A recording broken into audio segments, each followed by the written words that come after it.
Geger, viral bocah dikibuli Nasdem, jalan sehat berhadiah umroh ditukar TV dan dispenser, belum jadi penguasa aja, rakyat sudah dikibuli, jangan dipilih capres usungannya, sama-sama tukang ngibul.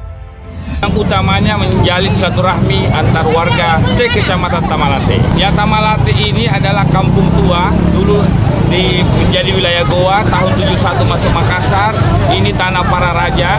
Dan menurut saya Tamalate ini justru harus dibangun, dimulai dari Sungai Jenepera. Padahal Nasdem saat ini sedang bersiap memasuki proses pemilihan umum yang membutuhkan dana besar. Kampanye pencalonan anggota legislatif Nasdem saja akan memakan biaya tidak sedikit. Apalagi Nasdem juga harus menyiapkan biaya untuk mendanai pencalonan Anies Baswedan sebagai presiden. Kalau uang dari pelatih sekarang terblokir, saya bisa membayangkan betapa sulitnya urusan pendanaan kampanye sang capres berikutnya. Halo, selamat datang di channel Redaksi Jurnal bersama JJ. Sungguh kecewa yang dirasakan seorang bocah. Bagaimana tidak, hadiah umrohnya yang ia dapatkan dari acara gerak jalan malah diganti menjadi TV dan dispenser. Peristiwa ini terjadi di Tamalanrea, Makassar, hingga viral di media sosial. Seperti dikutip Tribun Medan dari tribunwow.com, seorang bocah di Tamalanrea, Makassar harusnya mendapatkan hadiah umroh, tapi malah diganti menjadi TV dan dispenser. Dari unggahan Instagram @fakta.indo, diketahui bocah tersebut mengikuti acara Jalan Sehat Anak Rakyat di lapangan Talabumi Tamalanrea, Ramai, Makassar, Minggu 13 Agustus 2023. Diketahui dalam unggahan tersebut, acara Jalan Sehat Anak Rakyat diadakan oleh politikus Partai Nasdem dan Ketua DPRD Kota Makassar, Rudianto Lalo. Dalam acara tersebut, Rudianto Lalo juga sempat memberikan door prize atau hadiah kepada peserta yang beruntung.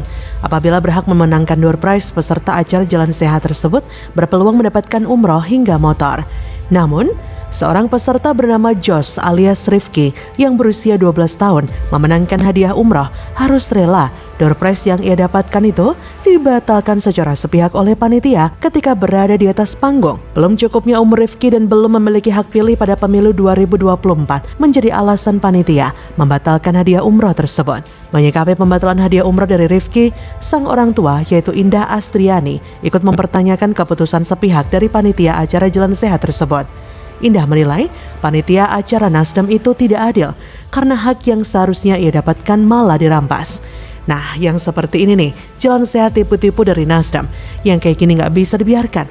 Coba cek Jalan Sehat sebelum-sebelumnya pas dia dari Anies itu. Jangan-jangan sama ngibulnya dengan yang ini.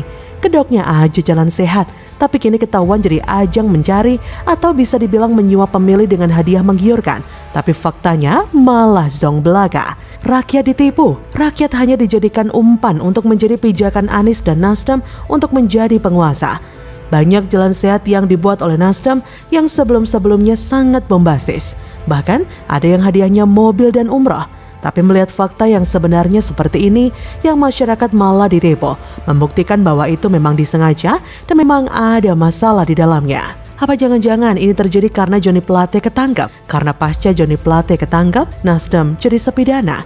Maka dari itu semua acara kampanye untuk mendapatkan suara rakyat harus diakali. Yang seperti ini kok bilangnya mau mengabdi untuk rakyat, menampung aspirasi rakyat dan mensejahterakan rakyat. Belum apa-apa, rakyat sudah ditipu. Anies dan Nasdem memang tidak pantas jadi pelayan rakyat. Ketika jadi penguasa, polanya sudah bisa kebaca. Mereka akan mengakali semua kebijakan yang berhubungan dengan rakyat. Semua program yang membuat rakyat untung akan dipangkas dan dialihkan ke kantong pribadi mereka. Semua program yang membuat rakyat untung akan dipangkas dan dialihkan ke kantong pribadi mereka. Sungguh menyedihkan. Jangankan itu, berkaca pada cara Anies memimpin, sepertinya pembangunan apapun yang belum selesai di era Jokowi yang menguntungkan masyarakat mungkin tidak akan dilanjutkan atau ditunda sampai Lebaran Kuda. Paling mentok, Anies cuma bisa bikin jembatan cantik untuk selfie dan IG story. Gengsi tinggi banget menembus langit. Miskin ide, tapi malah ngepet jadi penguasa. Cuma pintar gonta-ganti nama biar kelihatan berprestasi dan sudah bekerja. Untuk hanya sekedar jalan sehat dan gerak jalan sekabupaten saja bisa dikibuli. Bagaimana mau membangun satu Indonesia yang luasnya ribuan kali lebih besar? Hati-hati, waspadalah, waspadalah. Bagaimana menurut Anda?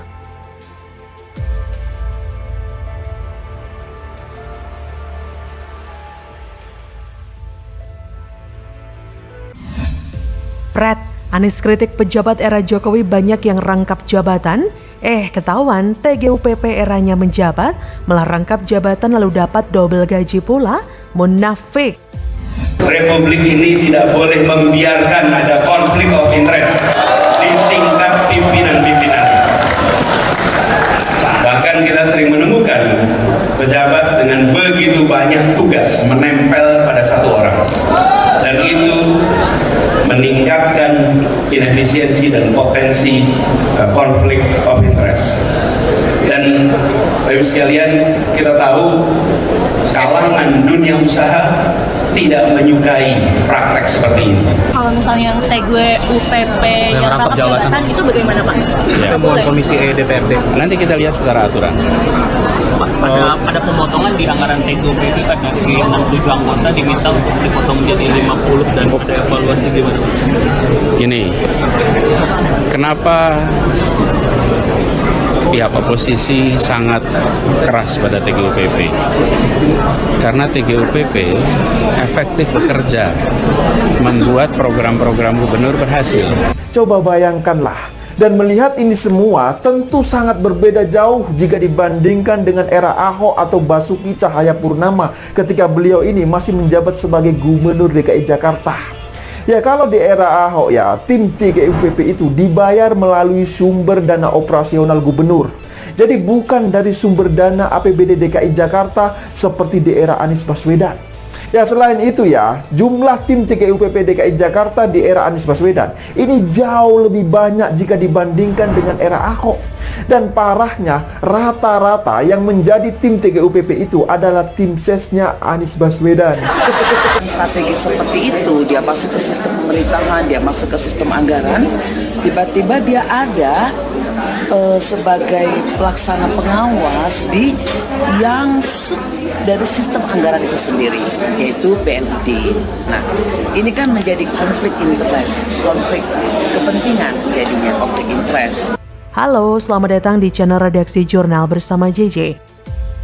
Bakal calon presiden Baca Pres Anies Baswedan menyinggung soal negara dengan institusi politik yang harus bersifat melayani semua. Negara tersebut harus menjunjung tinggi pilar demokrasi dan memberikan kewenangan kepada cabang-cabang pemerintahan agar saling mengawasi dan menyeimbangkan. Anies berkata pada Sabtu 20 Mei, negara seperti ini akan kita saksikan tanpa konflik kepentingan misalnya.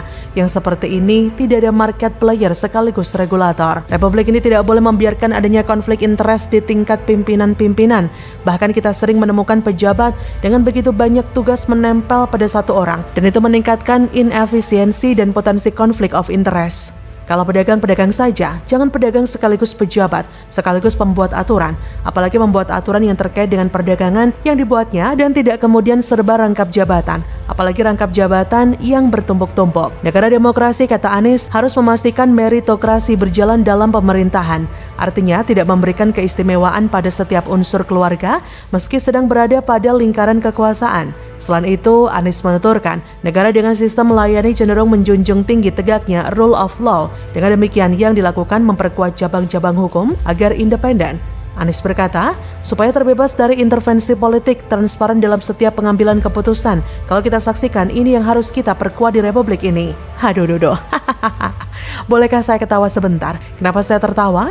Tentu saja, ini tak lepas dari mendengarkan pidato Anies tadi. Ia bilang pejabat-pejabat kini banyak yang rangkap jabatan. Kita sebagai masyarakat juga tidak menampik hal itu. Tapi dengan kritik yang diberikan oleh Baca Pres yang sebelumnya menjabat sebagai Gubernur Jakarta itu, saya rasa juga sangat munafik. Kenapa saya bilang munafik? Tentu saja, perihal rangkap jabatan itu tadi.